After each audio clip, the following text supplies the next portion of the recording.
This Honourable House is being requested to take note of the following revenue measures for implementation in fiscal year 2026, 2027, and fiscal year 2027, 2028. The passage and impact of Hurricane Melissa has materially altered the government's fiscal environment. The hurricane resulted in unprecedented damage to critical infrastructure, productive sectors, and public assets, placing severe pressure on public finances and reconstruction expenditure, which is expected to extend across the medium term. Against this background, Madam Speaker, expenditure containment and administrative improvements cannot close the emerging fiscal gap. It is therefore imperative that targeted revenue measures to strengthen revenue performance, safeguard fiscal sustainability, and ensure the government's continued ability to deliver essential public services are introduced. The proposed fiscal revenue measures target some areas that are currently undertaxed, such as digital services. Additionally, given Jamaica's commitment to environmental preservation, it is proposed that the Environmental Protection Levy revenues be increased to support the government's recovery efforts. The revenue enhancement also includes a tax on sweetened beverages, which are generally perceived as a threat to healthy lifestyle. So I'll begin with the application of General Consumption Tax, GCT, on digital services and intangibles. The Honourable House is asked to note the intention to apply GCT to digital services and intangibles supplied from abroad and consumed in Jamaica. This measure forms part of ongoing efforts to modernize the tax system and provide fairness in an increasingly digital economy. Digital services now form a growing share of everyday consumption by Jamaican households and businesses. Many of these services are supplied by non-resident providers with no physical presence in Jamaica, resulting in inconsistent application of GCT under existing arrangement. The rapid growth in digital transactions has highlighted gaps in the current tax framework. Similarly, services may be subject to different tax treatment depending on whether they're applied locally or from overseas, placing our domestic businesses at a competitive disadvantage. In addition, the shift towards untaxed digital consumption contributes to revenue leakage and reduces the government's capacity to fund public services. The proposed reform is guided by the destination principle, an internationally accepted standard for consumption taxation. Under this principle, GCT applies where a service is consumed rather than where the supplier is located. In practical terms, this means that digital services consumed in Jamaica should be subject to GCT in the same way as locally supplied equivalent services. The application of GCT on international digital services and intangibles is expected to have a positive revenue impact once fully implemented. The measure is expected to yield in the first instance starting in the fourth quarter of fiscal year 2026-2027 because there's an implementation curve that we have to go up, and we're expecting $300 million in the first instance, but as it is fully implemented in the financial year 2027-2028, we would expect $4.2 billion. Our revenue measure number 2 would be levying the special consumption tax on non-alcoholic sweetened beverages. This Honourable House, Madam Speaker, has been advised that SCT will be introduced under the General Consumption Tax Act on non-alcoholic sweetened beverages. For this measure, non-alcoholic sweetened beverages are defined as all non-alcoholic beverages containing added sugar or other caloric sweeteners, as well as beverages containing artificial or non-nutritive sweeteners, whether carbonated or non-carbonated, and whether manufactured locally or imported. The primary objective of this measure is not only revenue mobilization, it also supports broader public health objectives. Jamaica continues to experience elevated levels of obesity and diabetes, and sweetened beverages are recognized as a significant source of extra sugar consumption. Any reduction in consumption resulting from the price adjustment would represent a positive supplementary outcome.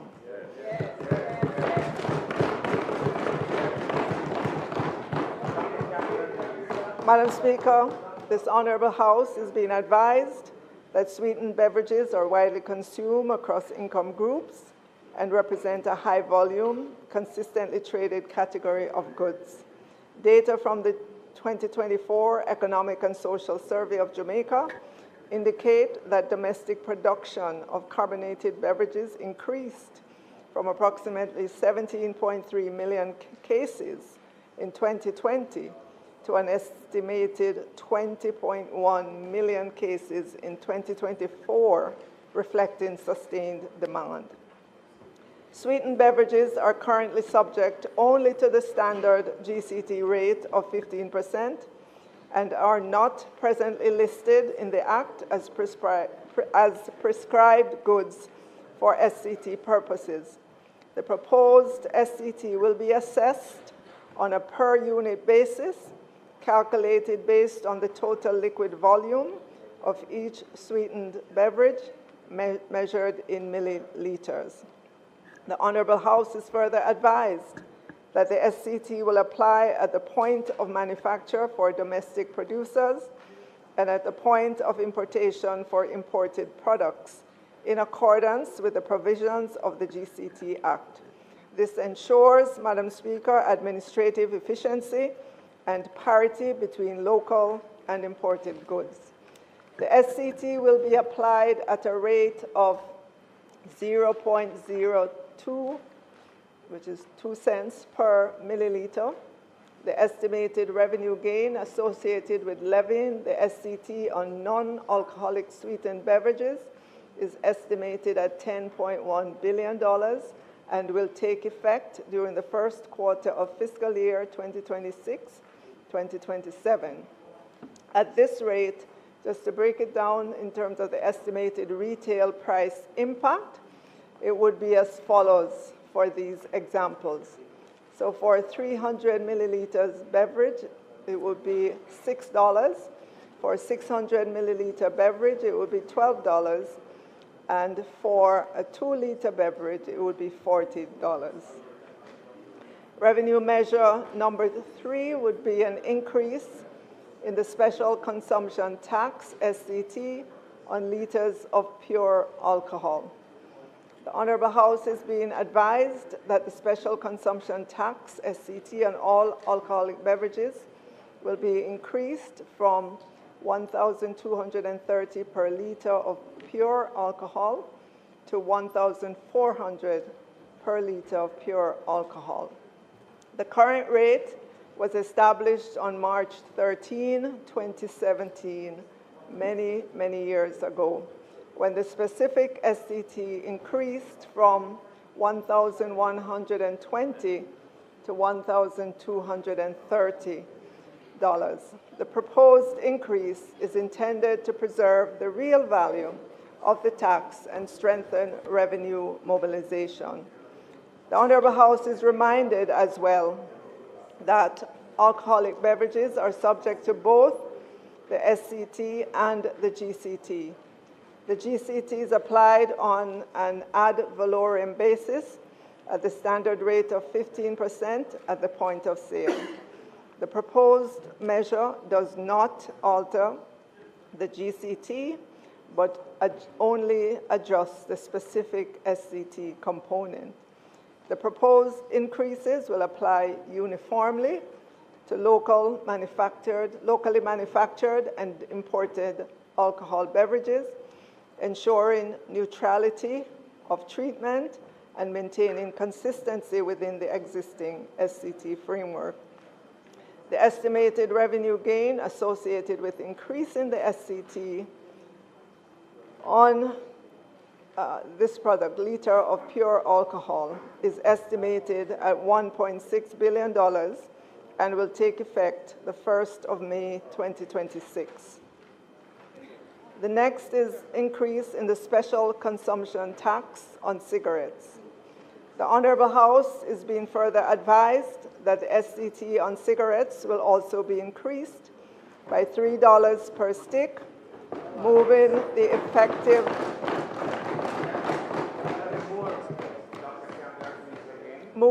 effective specific rate from $17 per stick to $20 per stick.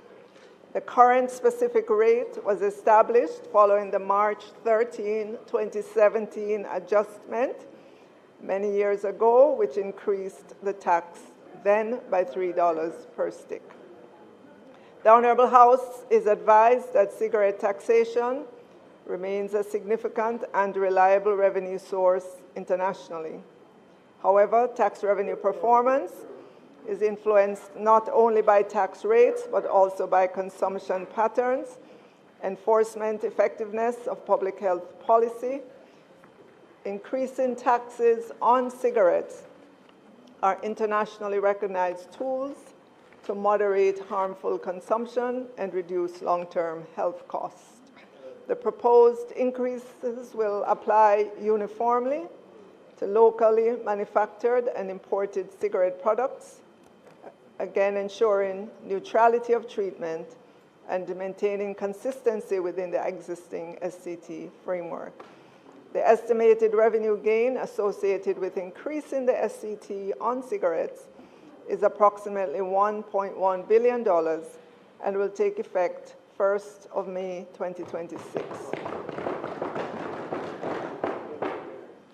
Moderation of the 20% duty concession on motor vehicles for public officials. The Honorable House is asked to note that the current 20% duty concession on motor vehicles for public officials in certain positions reduces the duties payable when importing or purchasing vehicles. This concession was introduced to reduce the cost of vehicle ownership, support mobility, and assist certain public sector groups in an environment that no longer exists. It represents a significant reduction in government revenues. The Honorable House is asked to note that currently under the 20% duty concession framework, public officials in eligible posts are afforded preferential tax treatment on importation of motor vehicles. Within this framework, both the SCT and the GCT are fully waived, and the applicable customs duty is 20% of the vehicle's CIF value. Consequently, beneficiaries of the concession are required to pay 20% customs duty with no liability for SCT or GCT. The Honorable House is asked to note that it is proposed that the 20% duty concession on motor vehicles be amended. It is proposed that the 20% import duty remain payable, the GCT becomes payable, and the SCT exemption remains. The estimated revenue gain associated with removal of the GCT exemption is approximately $1.3 billion, and it will be effective the 1st of May 2026. Right, the concession remains, but with modification. The next revenue measure is the increase in environmental protection levy rate. The Minister's time for speaking has expired.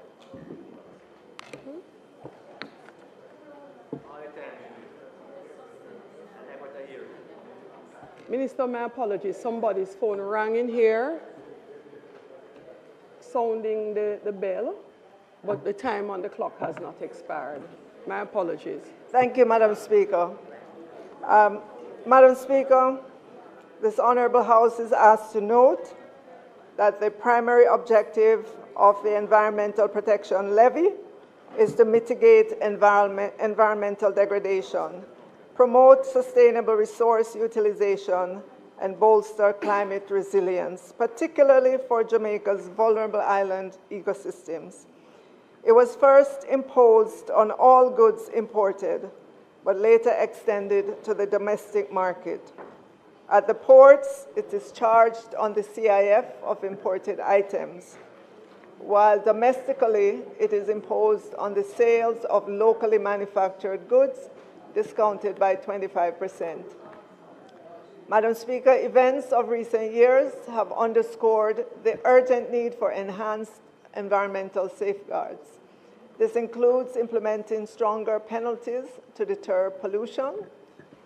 A series of severe natural disasters has further challenged Jamaica's fiscal stability. Hurricane Beryl in 2024, followed by the unprecedented Hurricane Melissa in 2025, which is identified as the costliest in the nation's history, causing estimated damage in excess of US $8.8 billion, approximately 41% of 2024 GDP. These events have imposed a significant financial burden, contributing to a projected decline in real GDP of 0.5% and 4.5% for the 2024-25 and 2025-26 fiscal periods, respectively. In an effort to finance enhancement of climate resilience, it is proposed to increase the Environmental Protection Levy rate to 0.8% from 0.5% for both imports and domestic goods, and to expand the base on which the domestic levy is charged from 75% of sales to 100%. It is estimated that these adjustments will result in $3.639 billion in revenues effective May 1, 2026. The next revenue measure will increase the general consumption tax, GCT rate, on tourism activities to the standard rate of 15%, up from 10%. The Honourable House is asked to note that over the years, the Government of Jamaica has provided special tax treatment to the tourism industry to alleviate the tax burden and propel the industry to a level of maturity. This support was delivered through targeted tax credits, including the Special Tax Credit, STC, and the Special Alcoholic Beverages Credit, SABC. These credits allowed eligible tourism entities to reduce their net tax liability based on prescribed formula, including credits linked to non-tourism revenue streams and to GCT paid on alcoholic beverages used in taxable activities. While effective in reducing the tax burden, these arrangements were administratively complex. In fiscal year 2005-2006, the credit-based system was repealed and replaced with a simplified regime under which the tourism industry was subject to 50% of the standard GCT rate, resulting in an effective rate of 8.25%. This rate was subsequently adjusted in fiscal year 2009-2010 to the current rate of 10%. Since that time, the industry has continued to mature and demonstrate sustained growth in arrivals, room stock, and earnings. In this regard, Madam Speaker, the Honourable House is asked to note that Considering the foregoing and government's revenue needs over the medium term, the GCT rate applicable to specified tourism activities is to be increased to 15%, effective April 1, 2027, because we know that the industry is recovering, and so it will be delayed until 1st of April 2027. The GCT rate on tourism activities is estimated to yield approximately $11.4 billion in additional revenues annually. Madam Speaker, there will be continuation of the annual transfer of $11.4 billion from the National Housing Trust to central government.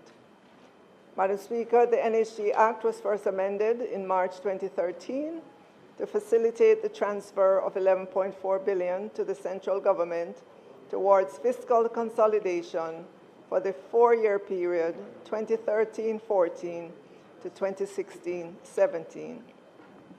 Given the need for further consolidation on the government's economic reform program of the day, further amendments to the NHG Act were undertaken in August 2017 to facilitate continued transfers for the period 2017-18 to 2020-21. December 2020 to facilitate the continuation of annual transfers for the period 2021-22 to 2025-26. The National Housing Trust Amendment Special Provision Act 2020, the Act, provides for the National Housing Trust to provide a fiscal distribution for fiscal consolidation of $11.4 billion per annum for a period of 5 years, with effect from 2021-22 financial year. Section 3 of the Act provides that this Act shall continue in operation until March 31, 2026, and shall then expire. The expiration of the Act on March 31, 2026 will result in the discontinuation of the annual contribution by the NHG and a significant fall-off in government revenues. Given the impact of Hurricane Melissa on the island, continuation of these transfers across the medium term is necessary to support sustainability of the fiscal operations while reconstruction activities are underway.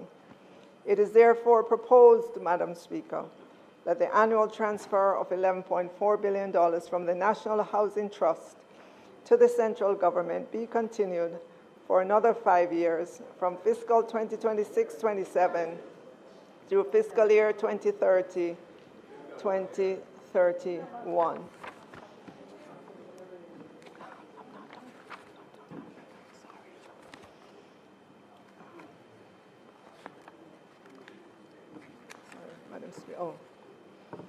Madam Speaker, property taxes have remained at the same rate since fiscal year 2016-17. Property values have remained at the same value as they were then on the books of government. Our property taxes support our municipalities and the National Solid Waste Management Authority. The Prime Minister, to whom the National Land Agency reports, has approved the National Land Agency to begin a revaluation of the many parcels of land in Jamaica. This work will take about 12 months, and so that valuation will advise the new property tax rates for fiscal year 27-28.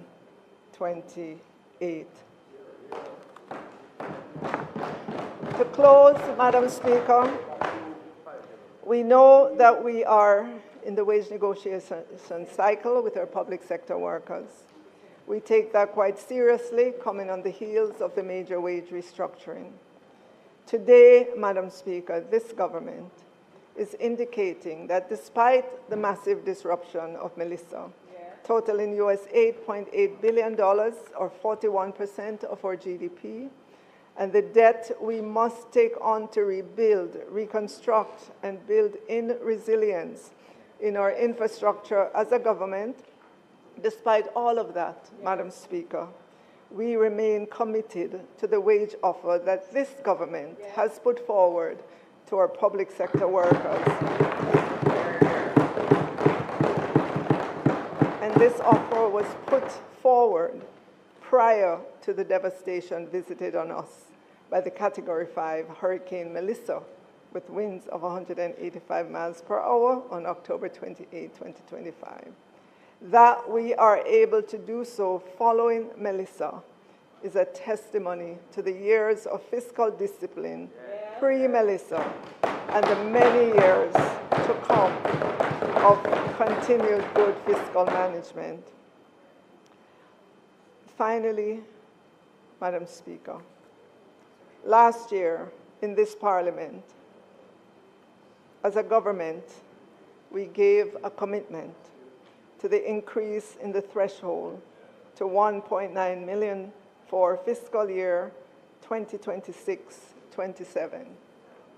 Madam Speaker, this government also remains committed to the increase in the threshold to 1.9 million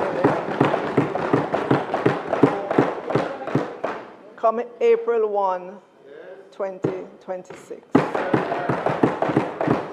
So, Madam Speaker, as I close, my message is a message of hope to all Jamaicans, to say we will rebuild homes, churches, schools, businesses, lives, livelihoods, our telecom network, our electricity grid, hotels, roads, our produce farms, our vegetable crops, fishing villages, animal farms. Madam Speaker, much of that work is already underway. Today, we construct temporary containerized homes because we must move fast to put those in place. But tomorrow, we build permanent structures. Madam Speaker, in the aftermath of Hurricane Melissa, we gave food packages and hot meals to those who lost everything. Today, we are helping to restore homes and livelihoods and put persons in a position in which they'll be able to put one foot in front of the other and begin life anew. Today, Madam Speaker, we clear roads and replant electric poles that have been scattered by Hurricane Melissa. Tomorrow, we build highways that are climate resilient, promote efficient connectivity, and have underground conduits for electricity grid and telecom networks. Madam Speaker, this is a government that cares. That wakes up every day with focus and with energy to do the work, to build country, create opportunities, and ensure Jamaicans can live life to its fullest. Madam Speaker, let me close by saying, God bless everyone. God bless Jamaica, the land we love.